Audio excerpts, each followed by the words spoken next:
Et donc, qu'est-ce qui se passe la plupart du temps? Vous faites référence à des anciens systèmes, c'est-à-dire vous faites référence à votre mémoire. Voilà, vous avez tous vos sens qui sont là, qui vous permettent de voir le monde tel qu'il est maintenant. Et là, peut-être que quand vous regardez cette vidéo, ou quand vous regardez autour de vous, que vous ressentez les choses, si vous revenez dans ce fameux instant présent, dans cette présence à vous-même, à vos sens, à votre sensorialité d'une façon générale, ben vous pouvez vous rendre compte que vous êtes là, que vous êtes en vie, que vous avez un accès à Internet, que vous avez un téléphone, que vous avez peut-être des tas de choses qui sont à la base déjà des choses super, que vous avez peut-être voulu avoir, que vous avez peut-être désiré à un certain moment de votre vie, que vous aviez peut-être peur de ne pas avoir d'ailleurs. C'est-à-dire de ne pas pouvoir avoir autant de confort, autant de bien-être que ce que vous pouvez avoir aujourd'hui. Mais une fois que vous l'avez et une fois que c'est fait, vous vous êtes habitué, système de psychologie, le processus d'habituation, vous vous êtes habitué à ce niveau de confort, à ce niveau de bien-être. C'est moins stimulant, ça stimule moins de plaisir. Et donc du coup, ça devient un petit peu ennuyeux. Et il y a quelque chose, il y a de nouveau un sucre rapide à aller chercher pour pouvoir vous nourrir. Et qu'est-ce que va faire votre esprit? Il va se référer à votre système donc déjà connu.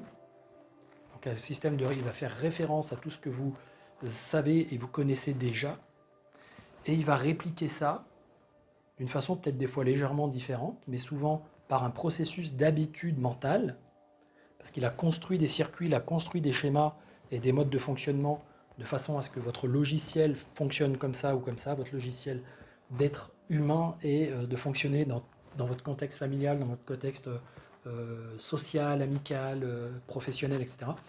Vous avez différents types de logiciels qui vont fonctionner différemment. Vous n'utilisez pas dans votre ordinateur les mêmes applications, les mêmes logiciels quand vous êtes au travail que quand vous êtes chez vous. Et là, c'est pareil pour vous. Donc il y a quelque chose en vous qui va réutiliser de l'information, la retraiter avec ces fameux logiciels et qui va en faire quelque chose de similaire en se disant « j'aimerais quand même que ce soit différent et que ce soit mieux ». Donc il y a une quête, il y a un désir d'évolution. Pourquoi? Parce que votre système neurologique, quand vous pensez à quelque chose de nouveau qui va vous faire plaisir, va vous permettre, dans une boucle de rétroaction dans votre cerveau, avec le noyau accumbens de votre cerveau, de créer des boucles, des circuits neuronaux dopaminergiques. C'est-à-dire qu'ils sont chargés en dopamine, qui sécrètent de la dopamine, et qui font que ça vous donne un sentiment d'excitation, d'enthousiasme, d'envie de faire des choses. Seulement, contrebalancé à ça, il y a aussi quasiment au même endroit ce qu'on appelle un autre circuit qui est celui des amygdales limbiques et qui lui est responsable de regarder tout ce qui dans votre vie change des habitudes et qui pourrait être un éventuel danger. C'est-à-dire que si une personne a l'habitude de vous parler, elle est comme ça tout le temps et qu'elle vous parle tout le temps comme ça, vous allez finir par vous habituer à ce que cette personne, elle vous parle tout le temps comme ça. Et si un jour elle arrive vers vous et puis qu'elle fait comme ça, votre système nerveux il va faire « Oula, changement, qu'est-ce qui se passe ?» Ces gestes-là ne sont pas habituels pour elle, donc ils vont faire référence à ce qu'il connaît de la personne. C'est pas normal qu'elle réagisse comme ça, qu'est-ce qui se passe? Et il va se mettre en mode défense, protection. Système, hop, les amygdales limbiques qui sont connectés directement aux yeux et aux sens, mais surtout aux yeux, vont capter qu'il y a un danger.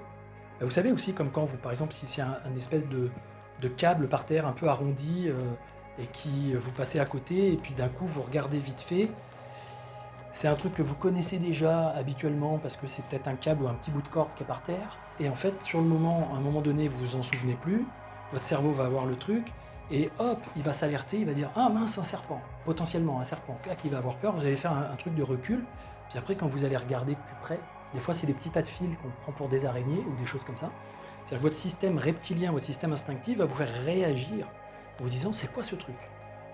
Et là, quand vous êtes dans cet état-là, vous limitez votre perception, vous limitez votre cognition, vous limitez votre capacité de créer, d'être différent. Vous vous ramenez à des fonctionnements archaïques. Vous recréez des fonctionnements archaïques. De peur, de survie, de attention au monde extérieur. Et généralement, je ne sais pas si vous avez remarqué, mais quand vous avez peur, dans les minutes qui suivent, vous n'êtes pas en train d'être dans une exaltation et une espèce de pensée qui va créer un monde nouveau. Vous êtes encore dans un état de attention.